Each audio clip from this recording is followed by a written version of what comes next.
Abonnez-vous à la chaîne pour voir les dernières vidéos.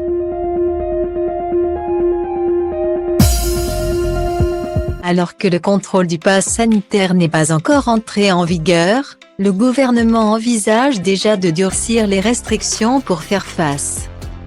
Certains ont cru au grand soulagement, ce n'était qu'une courte respiration. Au cours du mois de mai, puis du mois de juin, presque, toutes les restrictions sanitaires ont été levées en France. Les rues s'animaient à nouveau, les vacances d'été pourraient se passer normalement. Ou presque, et il y avait dans l'air comme une envie de mettre tous ces mois de couvre-feu et de vie au ralenti derrière soi.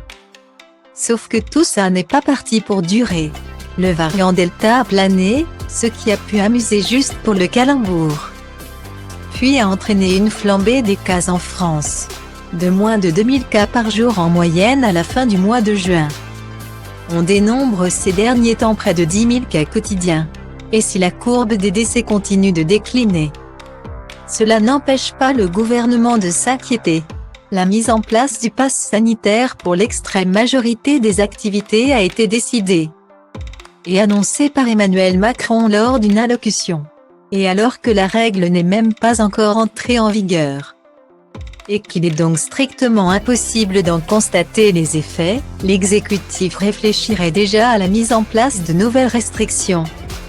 Selon les informations du Monde, ce mardi 20 juillet, le gouvernement n'exclut pas d'annoncer de nouvelles restrictions territoriales. En clair, dans les départements où la contamination flambe, il est envisagé de remettre en place l'obligation du port du masque en extérieur, mais aussi d'imposer la fermeture des restaurants et bars à partir de 23 heures. Certains préfets n'ont même pas attendu qu'Emmanuel Macron et ses ministres prennent une décision, dans 37 communes de Haute-Corse. Les établissements sont priés de fermer à 23 heures. Même chose dans les Pyrénées-Orientales, où le port du masque est de nouveau obligatoire en extérieur. Les habitants et vacanciers de 50 communes de Charente-Maritime doivent également couvrir leur visage à nouveau. Mercredi 21 juillet, un nouveau conseil de défense a lieu. Dans la foulée, Jean Castex sera invité au JT de 13 heures.